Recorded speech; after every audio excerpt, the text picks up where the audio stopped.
September 1st, 1939, a date that changed everything. German forces pushed deep into Polish territory with shocking speed and brutal efficiency. This wasn't just another border dispute. This was the beginning of something darker, something that had been building for 20 years. The world was about to be swallowed by the deadliest conflict in human history, and nobody saw it coming the way it actually unfolded. What led to this catastrophic moment? How did humanity sleepwalk into such devastation? The answers are more chilling than you might think. If you're fascinated by real stories that shaped our world, stories filled with drama, tragedy, and lessons we desperately need to remember, then you're in the right place. This channel dives deep into history's most gripping moments, breaking them down in ways that make sense and keep you thinking long after the video ends. We don't just recite facts, we bring history to life. So if you want more content like this, hit that subscribe button right now and turn on notifications. Trust me, you won't want to miss what's coming next. Now, where are you watching from? Drop your country in the comments. I love seeing our global community come together. Now let's rewind. Let's go back 2 decades before that fateful September day. The soldiers marching into Poland in 1939 had fathers and grandfathers who had marched too, but in the opposite direction. In November 1918, those earlier German troops were retreating, not advancing. They were defeated, broken, starving. The Great War, what we now call World War I, had just ended, and Germany was on its knees. Their emperor, Kaiser Wilhelm II, had been forced to give up his throne. 4 years of relentless combat had ground his armies into dust. British, French, and American forces had pushed them back month after month. At home, German civilians faced starvation. The nation was collapsing. But something dangerous was already taking root in the minds of German soldiers and generals. They convinced themselves of a lie that would poison their country for decades. They claimed they hadn't really lost the war on the battlefield. Instead, they believed they'd been betrayed, stabbed in the back by weak politicians at home who surrendered too soon. This myth spread like wildfire. It gave defeated soldiers someone to blame other than themselves. It gave them an excuse for their humiliation, and it created a hunger for revenge that would eventually consume Europe. On the 11th hour of the 11th day of the 11th month in 1918, the guns finally fell silent. The war was over. Millions had died. Entire landscapes had been turned into muddy graveyards. Cities were in ruins. Economies were shattered. And now the world's leaders had to figure out how to prevent this from ever happening again. They needed a plan to build lasting peace. Enter President Woodrow Wilson of the United States. In December 1918, he sailed across the Atlantic with grand ambitions. He wanted to reshape the entire global order. He believed that if nations could talk through their problems instead of fighting, wars could be prevented. So he proposed something revolutionary: the League of Nations. This would be an international organization where countries could settle disputes peacefully. It sounded beautiful on paper. World leaders listened. They nodded. They signed agreements. At the Treaty of Versailles, they laid out the terms for peace. The massive Austro-Hungarian Empire, which had fought alongside Germany, was completely torn apart. From its remains, new countries were born: Austria, Poland, Hungary, Czechoslovakia, Yugoslavia, Latvia, Lithuania, and Estonia. People who had lived under imperial rule for centuries suddenly found themselves citizens of brand new nations. It seemed like freedom was spreading across Europe. Oppressed peoples were finally getting their own states, but buried within this reshaping of Europe was a ticking time bomb. Not everyone celebrated these new borders. Creating countries like Czechoslovakia meant drawing lines on maps that split apart ethnic groups. Suddenly, millions of German-speaking people found themselves living outside Germany's borders, in these newly formed nations. They didn't identify with their new countries. They felt abandoned, cut off from their homeland. And one day a leader would arise who would promise to bring them back into the German fold. That promise would drag Europe into another nightmare. Germany itself was drastically reduced in size. Territory was stripped away. Resources were lost. The proud German nation was humbled. But the worst humiliation was still to come. France and Britain, seeking revenge and compensation for their massive losses, demanded that Germany pay reparations. financial compensation for the war. The sum was staggering, £6.6 billion. For a country already devastated by war, already facing economic collapse, this was crushing. German citizens felt punished beyond reason. They felt their nation was being deliberately destroyed. Resentment boiled beneath the surface. Meanwhile, President Wilson's grand vision was falling apart. When he returned to America, he expected his own government to embrace his League of Nations. Instead, Congress rejected it. American politicians looked at Europe's endless conflicts and wanted nothing to do with them. They feared being dragged into another European war. So the United States refused to join the very organization its president had created. Without American participation, the League of Nations was weakened from the start. It became a paper tiger, impressive in theory, but powerless in practice. America retreated into isolation, leaving Europe to manage its own fragile peace. Germany was now a completely different nation. Gone was the militaristic monarchy that had dominated Europe for decades. In its place stood something unfamiliar, a democracy. This new government was called the Weimar Republic, and it was born into chaos. Almost immediately it was hammered by crisis after crisis. Street battles erupted between extremist groups. Right-wing nationalists clashed violently with communists who wanted to spark a revolution. The government seemed unable to restore order. Citizens lost faith in democratic institutions. Then came an economic catastrophe that would scar Germany's collective memory. In 1923, hyperinflation struck with devastating force. Prices didn't just rise, they exploded. Inflation reached hundreds of % per month. Money became worthless almost overnight. People carried wheelbarrows full of cash just to buy a loaf of bread. Life savings that had taken decades to build evaporated in weeks. Middle-class families were wiped out. The elderly saw their pensions become meaningless. The psychological impact was profound. Germans who had worked hard and played by the rules felt betrayed by their own economy. They were desperate for someone to blame, desperate for someone to fix it. This desperation created perfect conditions for radical politicians. Loud, angry voices promising simple solutions found eager audiences. Among these voices was one that would soon rise above all others. A former soldier from Austria named Adolf Hitler. He had fought bravely in the trenches during World War I and had even been awarded the Iron Cross for his courage. When the war ended, he drifted to Munich, unsure what to do with his life. But he had one undeniable talent. He could speak with fiery passion.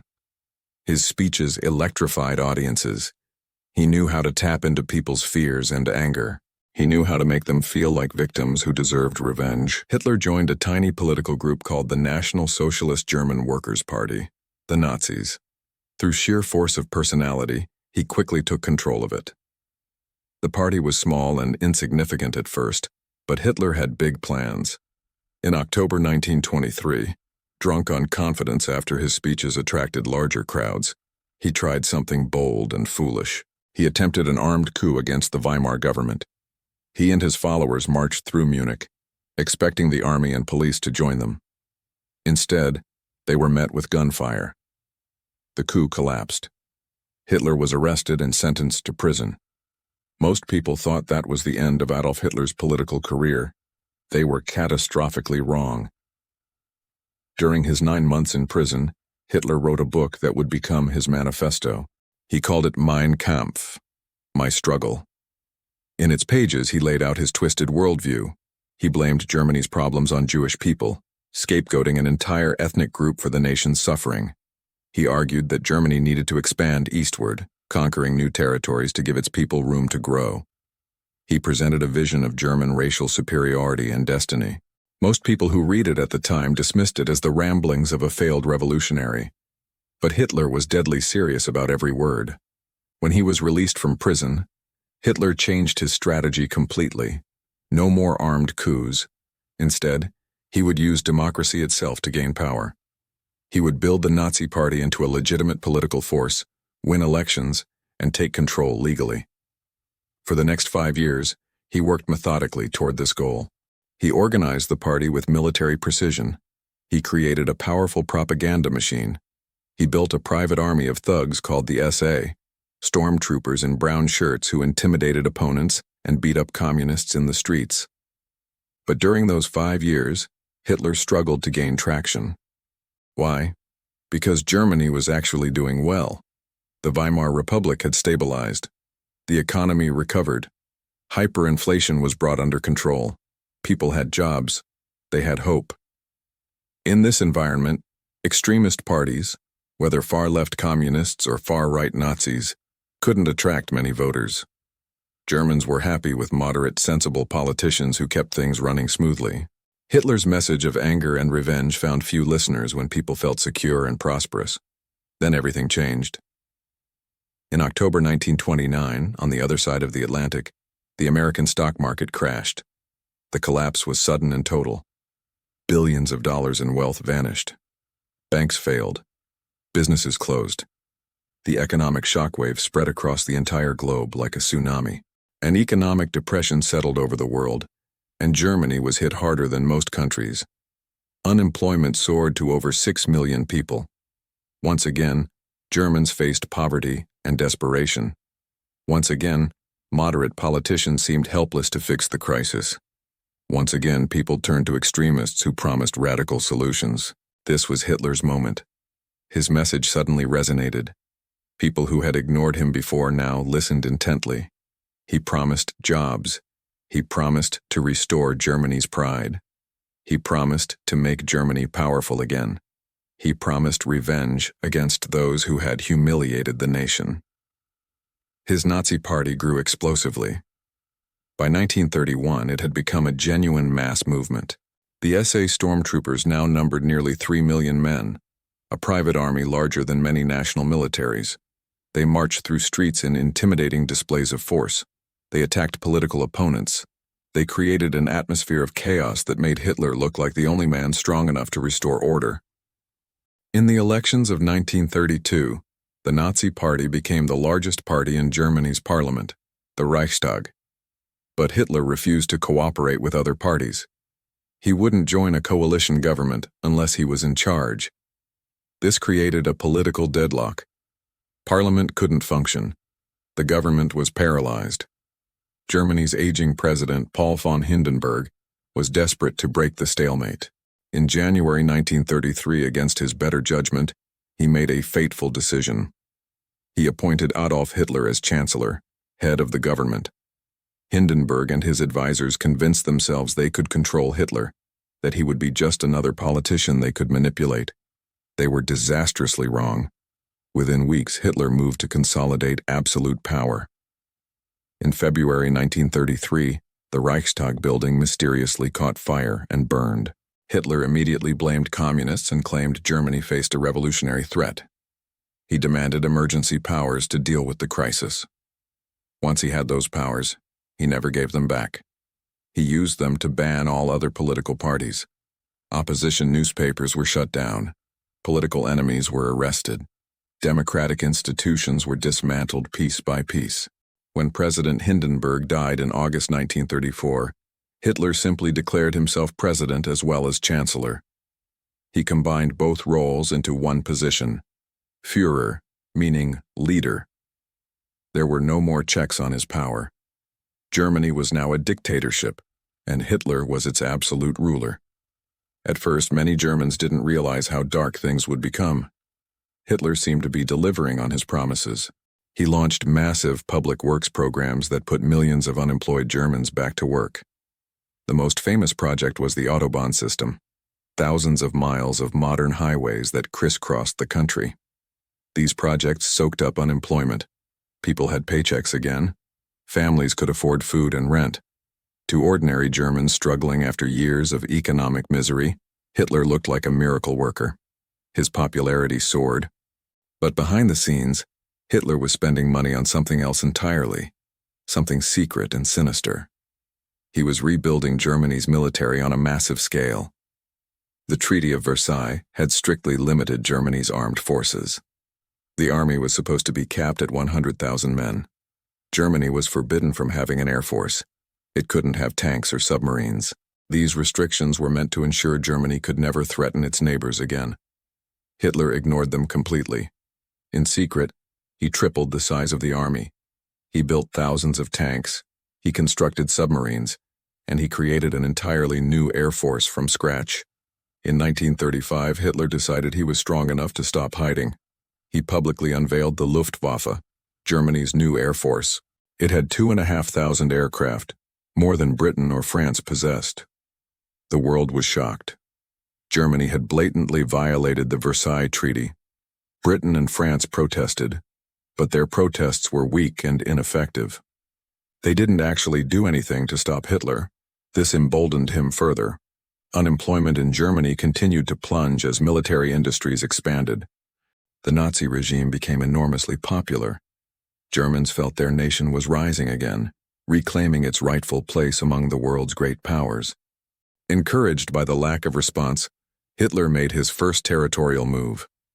In 1935, the Saar region, a district on the French border that had been under League of Nations control, held a vote. The people there chose to return to German rule. Hitler celebrated this as a great victory. The following year, he took a bigger risk. He sent German troops into the Rhineland, a part of Germany that had been demilitarized under the Versailles Treaty. Foreign troops weren't supposed to be there, but Hitler ordered his soldiers to march in anyway. It was a gamble.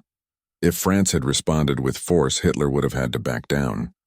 His military wasn't ready for a real fight yet. But France did nothing. Britain did nothing. Hitler had called their bluff and won. Many people in Britain and France actually sympathized with Hitler at this point. They felt that Versailles had been too harsh on Germany. They thought Hitler was simply reclaiming what was rightfully his. After all, the Rhineland was German territory. Why shouldn't German soldiers be allowed there? This attitude, this willingness to see Hitler's actions as reasonable, would prove catastrophically naive. But in 1936, it seemed sensible to many Western leaders. They didn't want another war. They convinced themselves Hitler would be satisfied once Germany's legitimate grievances were addressed. The 1936 Olympic Games were held in Berlin, and they became a propaganda triumph for the Nazis. Foreign visitors saw clean streets, efficient organization, and enthusiastic crowds. The Nazi regime appeared firm but fair, a government restoring national pride without threatening anyone. Yes, there were some troubling signs. In 1935, the Nuremberg laws had stripped Jewish citizens of their rights. Jews couldn't marry non-Jewish Germans. They lost their citizenship. They faced growing discrimination and harassment, but many foreign observers downplayed these laws or ignored them entirely. They focused instead on Germany's economic recovery and impressive infrastructure projects. Part 2. The world's attention was about to shift dramatically because the first real threats to global peace weren't coming from Hitler's Germany at all. They were emerging from a completely different part of the world, from a nation that had been quietly building its strength while everyone watched Europe. Japan, an island nation in the Pacific, was about to show the world just how toothless the League of Nations really was. Japan had already proven itself as a military force decades earlier. In 1905, it had shocked the world by defeating Russia in a war that nobody expected them to win. During World War I, Japan had fought alongside Britain, France, and the United States against Germany. After that war ended, Japan was recognized as a legitimate world power. It signed up to join the League of Nations as a respected member. On the surface, everything seemed fine. But underneath, Japan was struggling with serious problems that would soon explode onto the world stage. Politically, Japan was a confusing mixture of old and new. Technically, it was a democracy with an elected parliament, but ancient feudal tradition still held enormous power over Japanese society. Most Japanese people revered their emperor as more than just a political leader.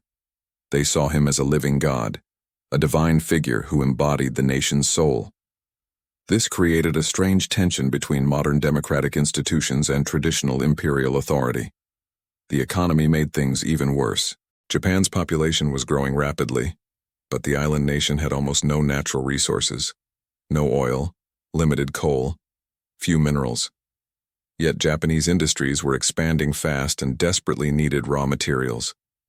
Japanese leaders looked at their situation and saw only one solution: expansion. They needed to take control of resource-rich territories.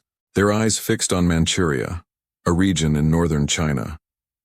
Manchuria had everything Japan needed. Rich farmland that could feed Japan's growing population. Abundant coal deposits. Valuable minerals. It was perfect. And Japanese troops were already stationed there, supposedly to protect Japanese business interests. Other tempting targets existed too, colonies controlled by European powers. Britain ruled Burma, Malaya, and Hong Kong. France controlled Indochina. The Dutch controlled the East Indies. All of these territories had resources Japan craved. But Japan had to be careful. There was another major power in the Pacific that could crush them if provoked: the United States. America had spent years criticizing European imperialism, yet it essentially ran its own empire in the Pacific. The Philippines, Guam, and several other islands were under direct American control. The United States had both the industrial capacity and military strength to defeat Japan in a war. Japanese leaders knew this. So they watched America carefully, waiting for the right moment to make their move. And throughout the 1920s, America gave them plenty of opportunities. This was America's Jazz Age, a time of wild prosperity and cultural explosion. The nation was obsessed with exploiting its vast natural resources and enjoying the fruits of an economic boom that seemed endless. Fortunes were made overnight in industry and stock markets. Cities grew skyward with gleaming skyscrapers. People partied with reckless abandon, dancing to jazz music, drinking illegal alcohol during Prohibition, living for the moment. America seemed completely absorbed in the pursuit of pleasure and profit. What happened in distant corners of the Pacific seemed irrelevant to most Americans. The United States military reflected this attitude. After World War I ended, America slashed its army dramatically. It also signed naval reduction treaties with Britain, France, and Japan. These agreements were supposed to prevent an arms race, but they had an unintended consequence. They effectively handed naval superiority in the Pacific to Japan. The Japanese Navy became the dominant force in Asian waters, while the American Pacific Fleet was limited by treaty. This shift in the balance of power didn't worry Americans much at the time. They were too busy making money and having fun. Then came the Great Depression. The stock market crash of 1929 devastated America just as brutally as it hit Germany. The endless boom suddenly stopped. Banks failed across the country, businesses collapsed. A quarter of the American workforce lost their jobs. Tens of thousands of people became homeless, living in miserable shanty towns that people mockingly called Hoovervilles after President Hoover. Whereas before America had been distracted by pleasure, now it was consumed by pain and survival. People focused on putting food on their tables and keeping roofs over their heads. International affairs seemed like someone else's problem. Japan's military leaders saw their opportunity and seized it. In 1931, Japanese forces stationed in Manchuria didn't even bother asking their own elected government for permission. They just acted. They staged an incident near the capital city of Mukden and used it as an excuse to attack. Within months, they had overrun the entire region. Japan then set up a puppet state called Manchukuo. They even found a puppet ruler to give it legitimacy: Henry Puyi, the last emperor of China who had been overthrown back in 1911. They dragged him out of retirement and installed him as the nominal head of this new fake country. The League of Nations finally faced a real test. Would it actually enforce international law? Japan was universally condemned by League members. Investigators were sent. Reports were written. Everyone agreed Japan had committed aggression. But when it came time for actual consequences, Japan's response was simple and brutal. They rejected the League's findings, and then their diplomats just stood up and walked out of the assembly. They quit the League entirely. And suddenly the harsh reality became clear. The League of Nations had no way to actually stop a determined aggressor. It could condemn. It could write reports. It could wag its finger disapprovingly. But it couldn't enforce its will. Japan was declared an international outcast, but Japanese leaders didn't care at all. They kept Manchuria and started looking for their next conquest. China itself seemed like easy prey. The country was drowning in chaos. The nationalist government under General Chiang Kai-shek was locked in a brutal civil war with the Communist Party led by Mao Zedong. While these two Chinese factions fought each other, they couldn't effectively resist foreign invasion. In 1936, Japan signed a pact with Hitler's Germany. The agreement was supposedly aimed at defending against the Soviet Union, but its real purpose was to give Japan diplomatic cover for further aggression in China. Then in July 1937, Japanese forces manufactured another incident, this time with Chinese troops near Beijing. They used it as justification to launch a full-scale invasion. At first, the Chinese were caught completely off guard. Japanese forces advanced rapidly, but the Chinese soon rallied and fought back with desperate courage. Even the bitter enemies, the nationalists and communists, temporarily united in a common front against the invaders. Japan responded with amphibious assaults along the coast. By the end of 1937, they controlled much of northern China and most of the coastline. But Japan fought this war with shocking brutality that horrified the world. Japanese bombers attacked cities indiscriminately, making no distinction between military and civilian targets. In Shanghai, a major commercial port where many Westerners lived and worked, foreigners had to be evacuated as the city came under siege. For 3 months, Shanghai was battered by artillery and bombs. Buildings collapsed, fires raged. The Japanese military showed absolutely no concern for Chinese civilians caught in the crossfire. When the city finally fell, it was in ruins. But the worst atrocity came after the capture of Nanking, China's capital at the time, on December 17, 1937. What happened next became known as the Rape of Nanking, one of the most horrific war crimes of the 20th century. Japanese soldiers went on a 6-week rampage of unimaginable cruelty. Over 300,000 civilians are estimated to have been massacred. Women were raped on a mass scale. People were murdered in ways too horrible to describe in detail. Soldiers competed to see who could kill more people. Bodies piled up in the streets. The Yangtze River reportedly ran red with blood.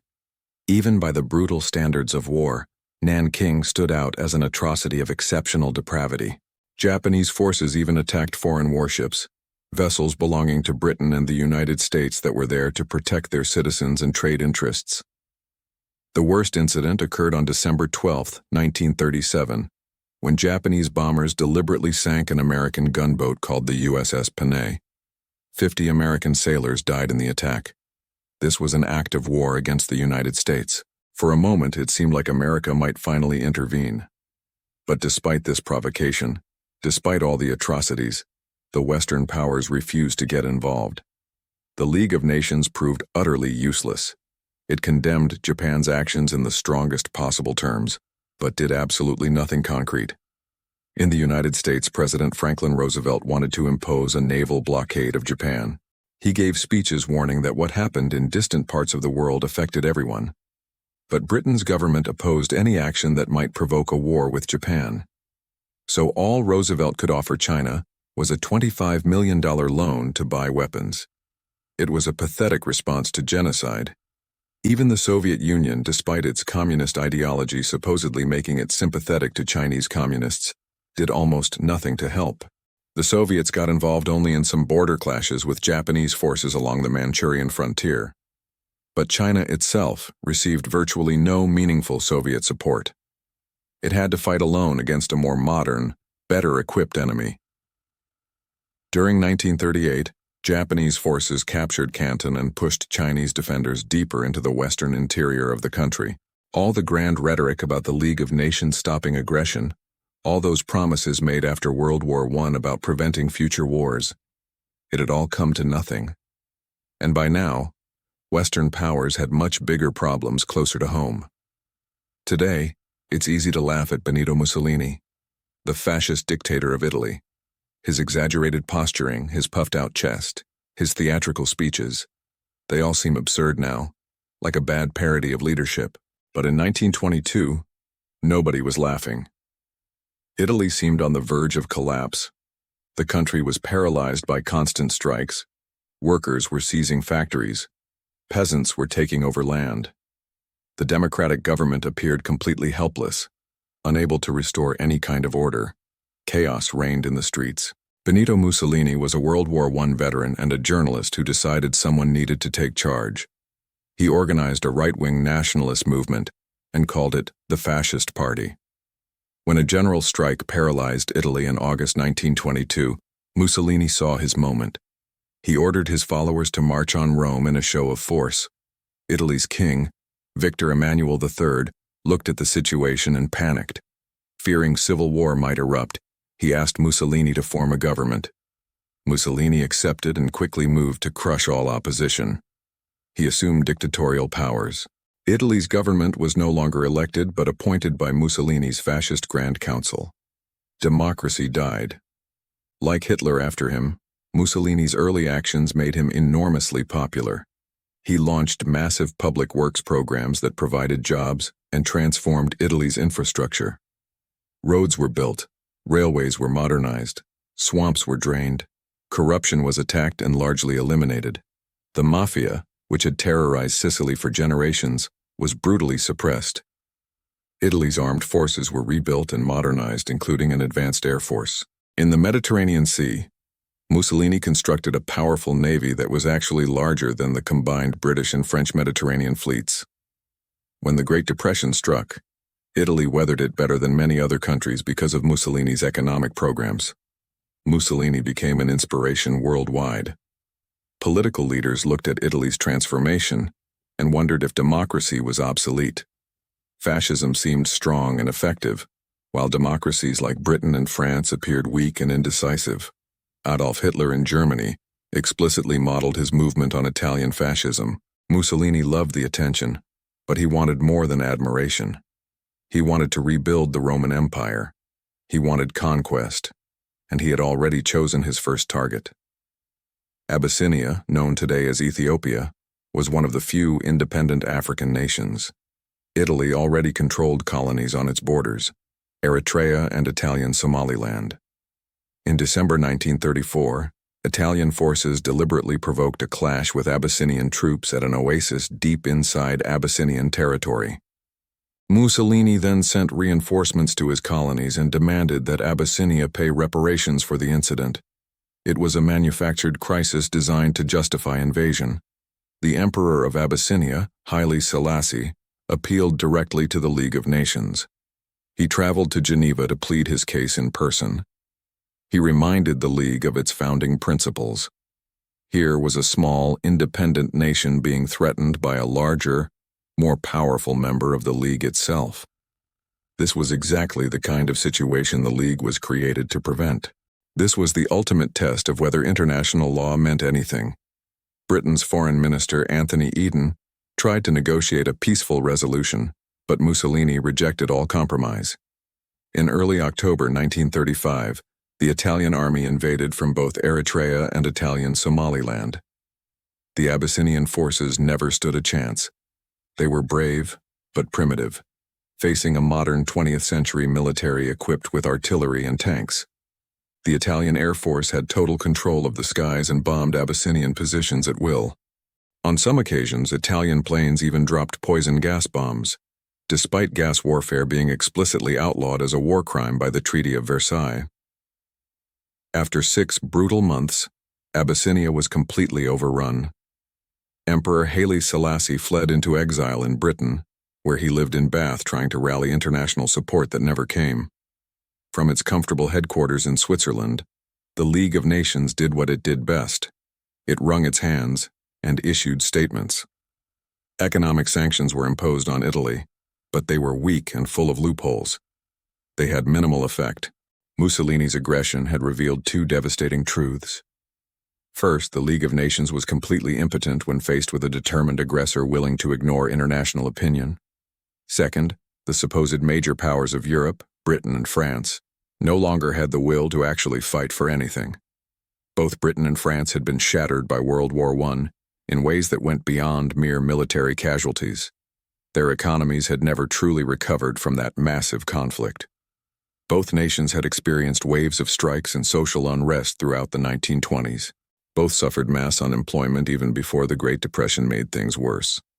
Now both were burdened with controlling massive empires that had actually grown larger after World War I, when they absorbed Germany's former colonies and took control of Middle Eastern territories that had belonged to the collapsed Turkish Ottoman Empire. Most importantly, both nations were psychologically traumatized by the horrific casualties of World War I. An entire generation of young men had been slaughtered in the trenches. Every town and village had lost sons, brothers, fathers. The psychological scars ran deep.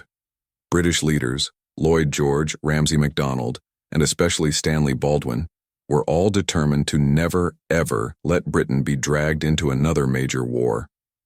The British public supported this attitude wholeheartedly. Never again wasn't just a slogan. It was a deeply felt conviction that shaped all British foreign policy.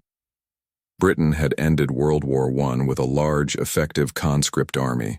That army was immediately disbanded and reduced to a small professional force designed only to police the British Empire, not fight a major European war. When the Great Depression struck, any thoughts of modernizing even that small army were abandoned. Money simply wasn't available. Britain went into the late 1930s, economically weak and militarily unprepared for any serious conflict. France's situation was even worse in some ways. French casualties during World War I had been proportionally higher than Britain's. The Western Front had been fought largely on French soil. French cities and countryside had been devastated. French birth rates had declined throughout the 1920s, meaning that by the mid-1930s, France faced a serious manpower shortage. The French military maintained a large conscript army out of fear and distrust of Germany, but French generals knew they couldn't match Germany's larger population in a manpower race. France's solution was to adopt an entirely defensive military strategy. Starting in 1930, they constructed the Maginot Line, a massive system of fortifications along the German border extending to the Belgian frontier. These concrete bunkers, underground tunnels, and gun emplacements represented the most advanced military engineering of the time. The thinking was simple. France couldn't attack, but it could defend. The Maginot Line would make France invulnerable to German invasion. French military planning became purely reactive. They lost the ability to project power or launch offensive operations. This meant that when Italy conquered Abyssinia, neither Britain nor France had the military capability to do anything about it even if they'd wanted to. Both knew their navies in the Mediterranean were outnumbered by Mussolini's fleet. Neither had the troops available to invade Italy. Both were dealing with economic crises at home that seemed far more pressing than events in distant Africa. So when Italy committed naked aggression against a fellow League member, both countries did nothing. They issued protests. They imposed weak sanctions. But they didn't act. Mussolini learned an important lesson. Britain and France would back down when challenged. By now, both nations faced multiple crises. The Great Depression continued to cause unemployment and social unrest. That demanded their attention and resources. And increasingly, they faced a military threat far more dangerous than Italy. Germany under Adolf Hitler was rearming at a frightening pace and beginning to make aggressive moves. The balance of power in Europe was shifting dramatically. Britain and France were about to discover just how weak they had become. The power of both Germany and Italy was about to be demonstrated in a brutal testing ground. In 1936, civil war erupted in Spain, and it was exceptionally vicious. Brother fought brother, communist fought fascist, believer fought atheist. Families were torn apart. The conflict would serve as a dress rehearsal for World War II. In 1931, a left-wing coalition had come to power in Spain determined to modernize the country. They forced Spain's king into exile and declared a republic. In February 1936, leftist parties combined in a Popular Front alliance and narrowly won elections. Their reform program was actually quite moderate, but a wave of strikes and land seizures by workers and peasants terrified conservative Spaniards. The political right feared a communist revolution was coming. Within the Spanish military, which had always been a bastion of conservative Catholic values, senior officers began plotting a coup. Among them was General Francisco Franco, the former chief of staff who had been essentially exiled to command Spanish forces in the Canary Islands. On July 17, 1936, Spanish units fighting rebels in Morocco mutinied. The next day, Franco flew to join them and proclaimed a nationalist movement that would save Spain from communism. Military garrisons across mainland Spain joined the revolt. The Republican government responded by calling for volunteers to defend democracy. Spain was now in civil war. At first, Franco faced a major problem. He and his best troops were stuck in North Africa. They needed to cross the Strait of Gibraltar to reach mainland Spain, but the Republican Navy controlled those waters. So Franco turned to Adolf Hitler for help. Within weeks, Hitler's new Luftwaffe had begun an airlift using transport planes to ferry Franco's battle-hardened soldiers to southern Spain. It was the first major military airlift in history. Initially, the Republic seemed to hold the advantage. Pro-Franco uprisings in Madrid and Barcelona were crushed quickly, leaving Republicans in control of most of eastern Spain. Franco's nationalists were confined largely to the northwest and parts of the south. But then Hitler and Mussolini began pouring in troops and weapons, and everything changed. Hitler saw Spain as a perfect opportunity to test his new military equipment and train his expanding armed forces. He sent the first panzer tanks along with about 12,000 troops. The Luftwaffe deployed its Condor Legion with brand new bombers and fighters.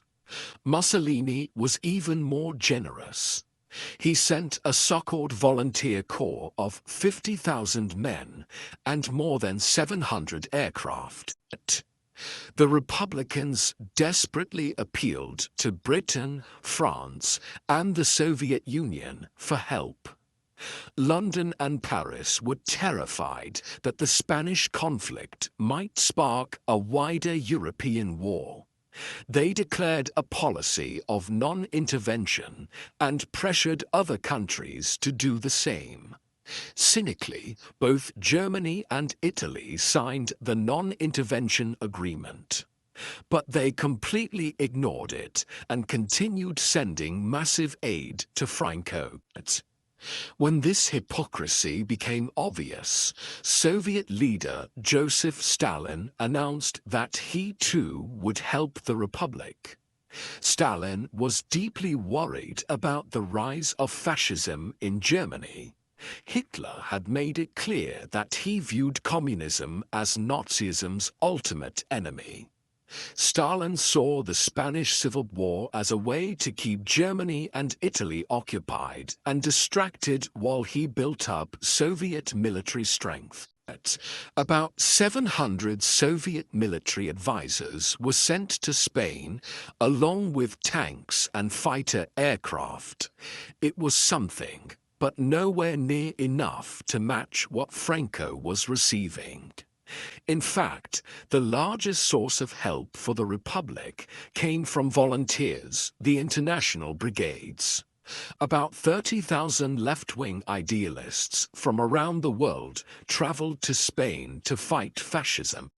Americans, British, French, and even Germans who had fled Hitler's regime enlisted in these brigades.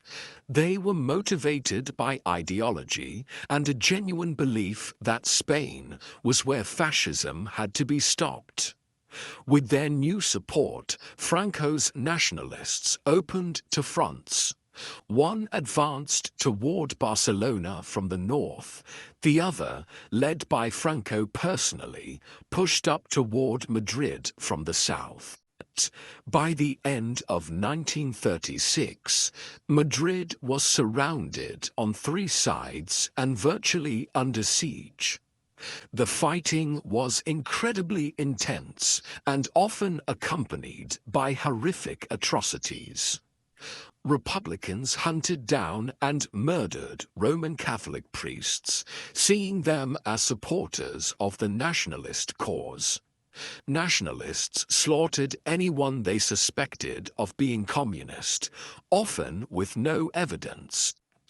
German and Italian air power was used indiscriminately against civilian targets.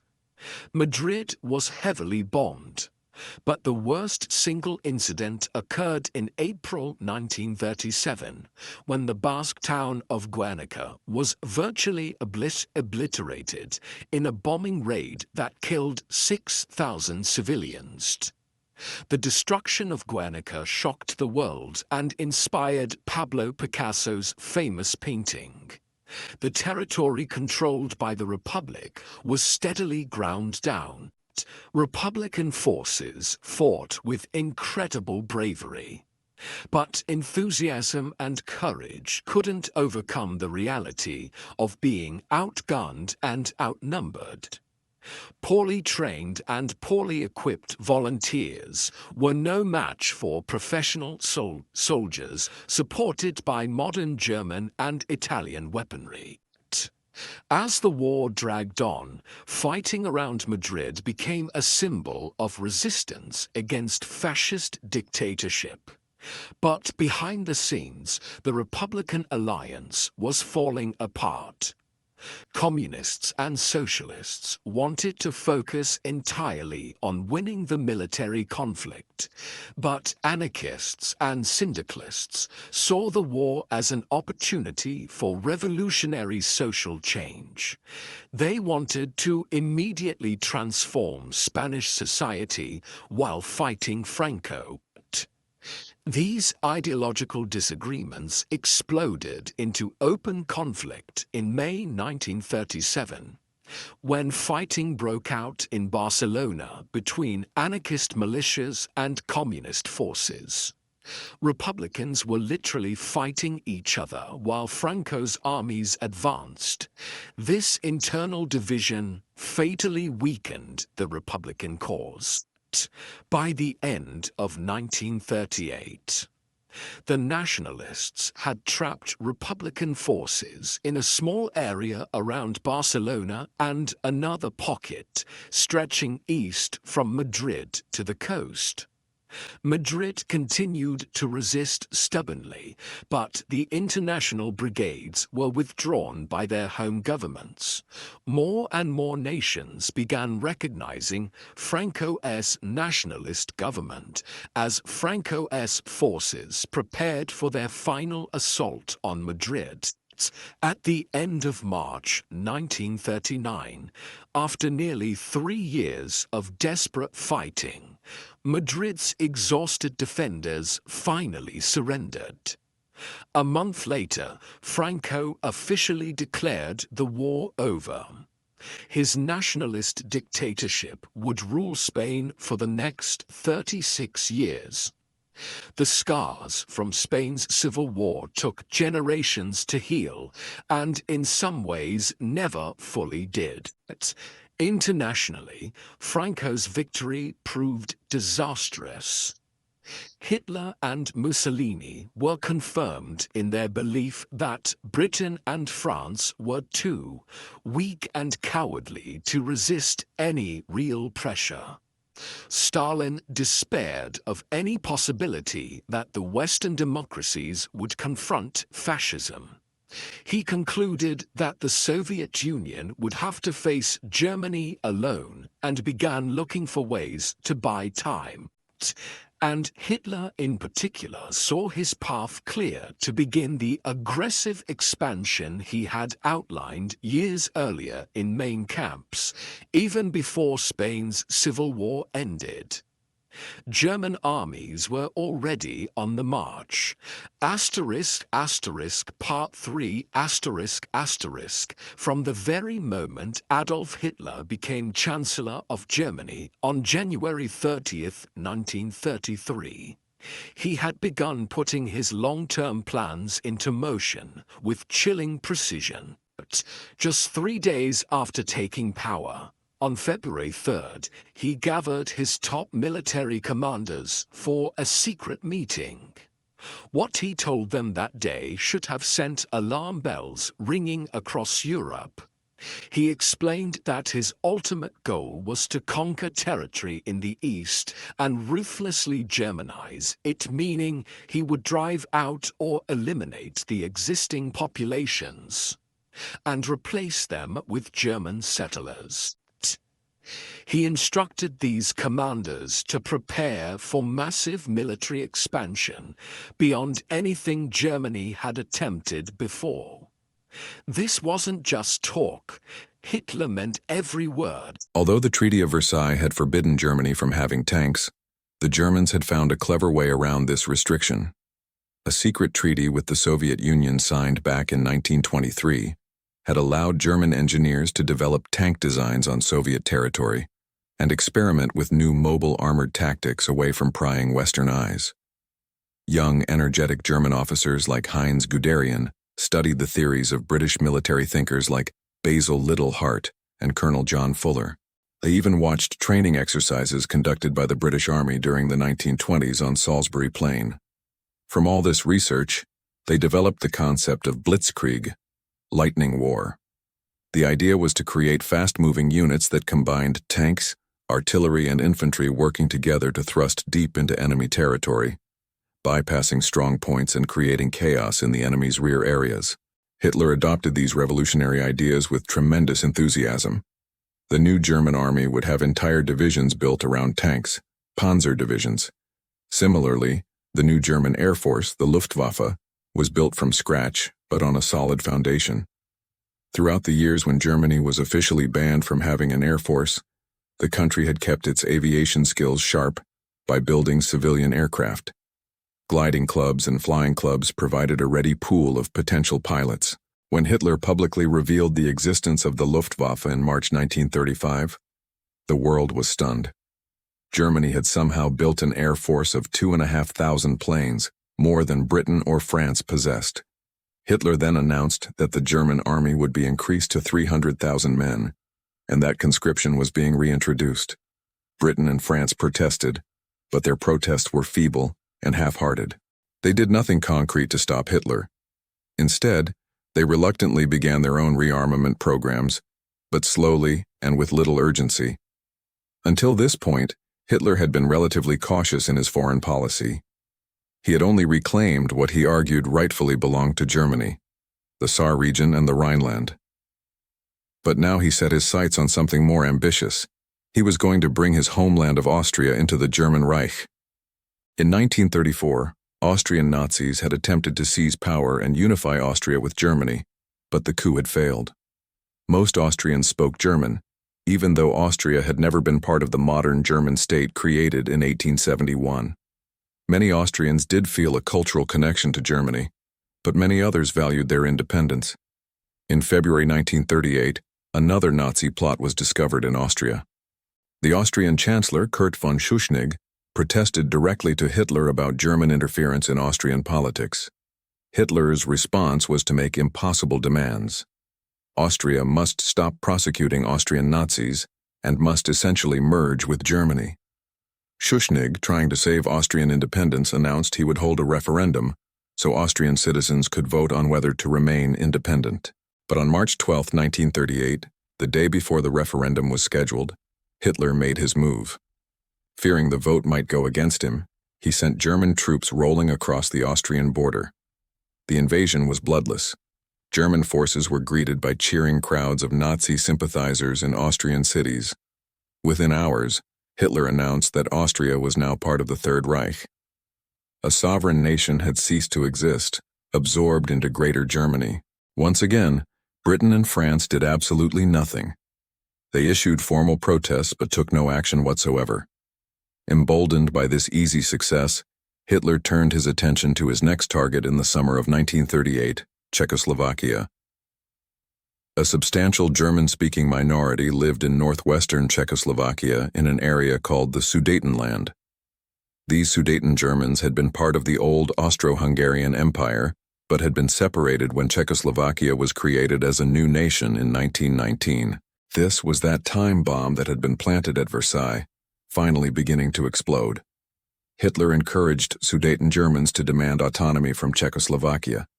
He then threatened the Czech government with military force, if it refused to grant these demands. The Czech government refused to be intimidated. Czechoslovakia ordered general mobilization and prepared to fight. The Czechoslovak army was large, well-trained, and well-equipped. The country had built formidable fortifications along its border with Germany. Hitler actually backed down from an immediate confrontation because his military wasn't quite ready. But then, at the beginning of September, the British Prime Minister Neville Chamberlain decided to personally intervene as a peacemaker. Chamberlain was desperate to avoid war. He flew to Germany twice to meet Hitler face-to-face. Hitler assured Chamberlain that if he could have the Sudetenland, he would make absolutely no further territorial demands anywhere in Europe. He promised this was his final grievance. On September 29, 1938, in Munich, with Mussolini acting as mediator, Chamberlain and French Premier Édouard Daladier signed an agreement giving the Sudetenland to Germany. In return, Hitler formally declared he had no more territorial ambitions. Chamberlain flew back to Britain waving the signed agreement and famously proclaimed it, "Guaranteed peace in our time." The British and French public were relieved. War had been avoided. On October 1st, German troops marched into the Sudetenland and seized the Czech frontier fortifications. Czechoslovakia had been dismembered without a shot being fired. Hitler had won again through intimidation and the weakness of the Western democracies. He now began carefully studying his next target, Poland. Once again, the excuse was a German minority population left stranded by the Versailles Treaty. Hitler demanded the return of the port city of Danzig to German control so that East Prussia could be physically connected to the rest of Germany. The Poles flatly refused. Hitler hesitated. He wasn't quite ready for all-out war yet, and he had unfinished business with what remained of Czechoslovakia. In March 1939, Slovakia, the eastern part of Czechoslovakia, which was ethnically distinct from the Czech regions, appealed to Hitler for help in achieving greater independence. Hitler summoned the Czechoslovak Prime Minister, Emil Hácha, to Berlin. In a brutal late-night meeting, Hitler and his subordinates bullied and threatened the elderly Hácha until he suffered a minor heart attack.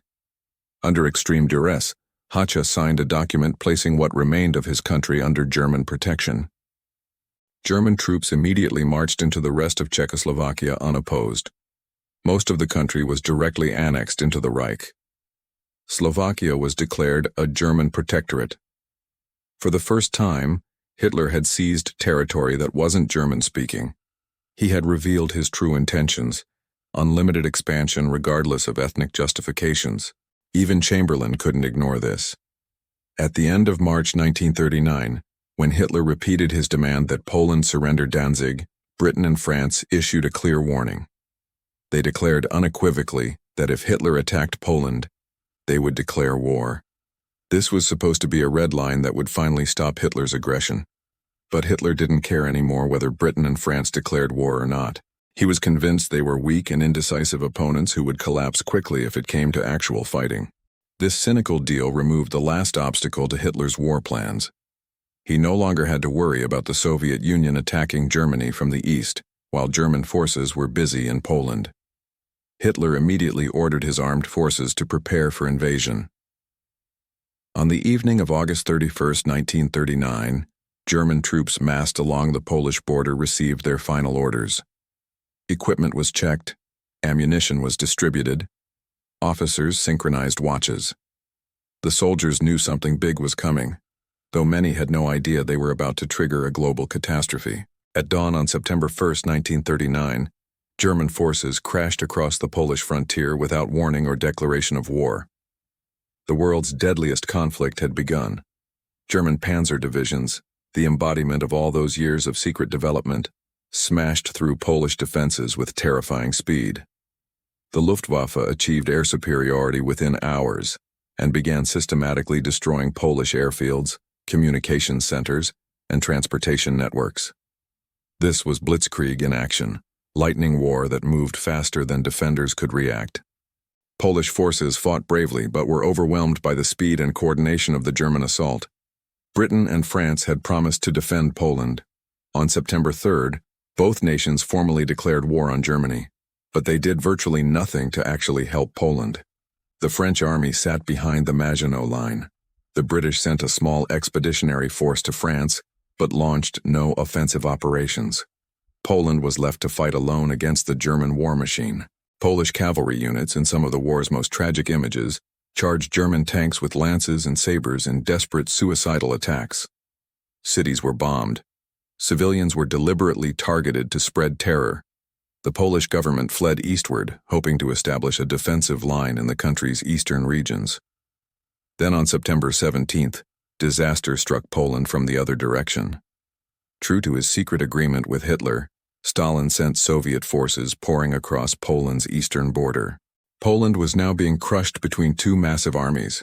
The Polish military situation became hopeless. By early October, organized Polish resistance had collapsed. Poland as an independent nation ceased to exist, carved up between Nazi Germany and the Soviet Union, just as Hitler and Stalin had secretly agreed.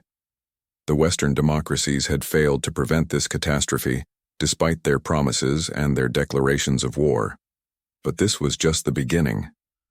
The invasion of Poland was merely the opening act of a much larger tragedy. Over the next 6 years, the world would be consumed by the most destructive conflict in human history. More than 60 million people would die, soldiers and civilians, men, women, and children. Entire cities would be reduced to rubble. Ancient civilizations would be nearly wiped out. Technology would be pushed to create ever more efficient ways of killing. The Holocaust would see 6 million Jews systematically murdered in an industrial genocide, unprecedented in its scale and cruelty. The atomic bomb would be developed and used, opening an era where humanity possessed the power to destroy itself completely. All of this horror can be traced back to a series of failures and mistakes made in the years between the two world wars. The harsh terms of the Versailles Treaty created resentment in Germany that festered for decades. The League of Nations proved to be a beautiful idea, with no real power to enforce international law. The United States retreated into isolationism, abandoning the global leadership role it might have played. Britain and France, traumatized by World War I and weakened by economic depression, appeased aggressive dictators rather than confronting them when they were still weak enough to be stopped. Democratic nations ignored warning signs and refused to believe that anyone would actually start another world war after the horrors of the first. The rise of totalitarian dictatorships showed how economic desperation and wounded national pride could be exploited by charismatic leaders, offering simple solutions and scapegoats to blame. Hitler, Mussolini, and the Japanese militarists all promised to restore their nation's greatness through expansion and conquest. They built cult-like followings and crushed opposition ruthlessly. They weaponized nationalism and racism to justify aggression. They tested the resolve of democratic nations repeatedly and found it lacking. Each successful aggression emboldened them to attempt the next one. Japan's conquest of Manchuria, Italy's invasion of Abyssinia, Germany's remilitarization of the Rhineland, the annexation of Austria, the dismemberment of Czechoslovakia. Each of these could have been stopped if the international community had shown the will to act.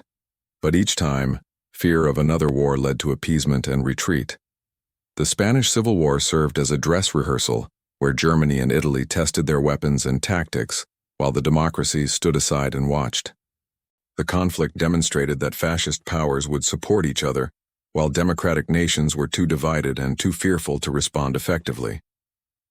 Stalin learned that he couldn't count on Britain and France to resist fascism, leading him to make his cynical deal with Hitler that enabled the invasion of Poland. All of these failures converged on September 1, 1939, when German tanks rolled into Poland and the world realized that appeasement had failed catastrophically. The time for preventing war had passed. Now the only option was to fight it. And fight it the world did, for 6 terrible years that reshaped human civilization and left scars that remain visible generations later. The people who lived through these events couldn't see the full picture as it was unfolding. We have the advantage of hindsight, of knowing how the story ends. We know that Hitler couldn't be appeased. We know that the League of Nations failed. We know that isolationism didn't protect anyone. We know that 60 million people died. The challenge is to apply these lessons to our own time, to recognize the warning signs in our current world, to have the courage to act when action is still possible rather than waiting until catastrophe is inevitable. If this deep dive into one of history's darkest chapters has made you think, if it's shown you how seemingly small decisions can cascade into world-changing events, if it's reminded you why understanding the past matters for navigating the present, then I've done my job.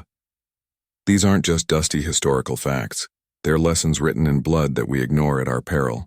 History doesn't repeat exactly, but it rhymes, and the patterns are there if we're willing to see them. This is why channels like this exist, to explore these crucial stories, to understand how we got here, to learn from the triumphs and especially from the failures of those who came before us. If you found value in this exploration, if you want to continue learning about the forces that shaped our world, then I'm asking you to do something important right now. Hit that subscribe button, not just because it helps the channel, though it does, but because you're making a choice to stay informed, to keep learning, to understand the patterns of history so you can recognize them in your own time. Turn on notifications so you don't miss the next deep dive. Drop a comment about what historical event you want explored next, or share your thoughts on the lessons from this period. The story of how the world stumbled into its deadliest war is ultimately a story about human nature, our capacity for both great good and terrible evil, our tendency to avoid hard choices until they become impossible choices, our ability to ignore warnings until disaster is unavoidable. It's a story that should humble us and warn us, and ultimately inspire us to do better. The generation that failed to prevent World War II didn't fail because they were stupid or evil. They failed because they were human, because they wanted peace so desperately that they couldn't see war approaching, because they hoped that problems would solve themselves if ignored long enough. We face our own challenges today, our own choices between confronting threats or appeasing them, between engagement and isolation, between standing up for principles or compromising them for convenience. The specific circumstances are different, but the underlying patterns remain. That's why this history matters. That's why we study it. That's why we must never forget the road to September 1st, 1939, and the catastrophe that followed. Because those who cannot remember the past are condemned to repeat it, and the world cannot survive another repetition of World War II. Thank you for watching until the very end. Your attention to these important stories gives me hope that we can learn from history, rather than being doomed to repeat it. Subscribe now, and I'll see you in the next exploration of the events that shaped our world.